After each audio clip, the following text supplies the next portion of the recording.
Kamusta ka dito sa village? Masaya rin po ako.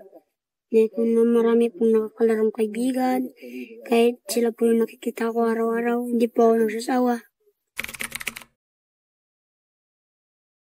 Minsan po naglalaro.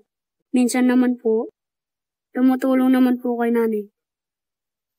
Minsan naman po, pag ganito pong may mga pasok, pumunta po ako sa paaralan ng Bless kung magsagot ng aking module.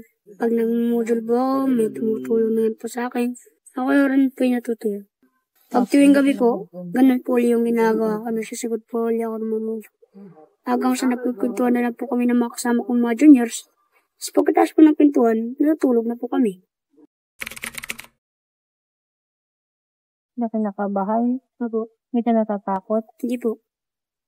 Kasi sabi po ng tatay ko, para po sa sarili ko, ba't pa po ako matatakot? Saka sabi ko po sa sarili ko, ito na yung last na tulong na ibinibigay ni Lord. Tanggapin ko na. Kasi po dati, may tumulong nga po sa amin. Tapos pinagastos lang po yung nanay ko ng malaking pera kasi hindi rin natuloy. Ano bang trabaho ng nanay mo? Minsan po sumasama kay tatay sa bukid. Tatay mo nagbubukid? Opo, minsan po nagagard. Tatay ko po kung anong pwedeng pagkakitaan. Yung tatay po yung taga-trabaho, tapos yung nanay ko po yung umihi po ng pera para panggastos po sa akin. Kaya po, sabi ko po sa sarili ko, ito na yung last.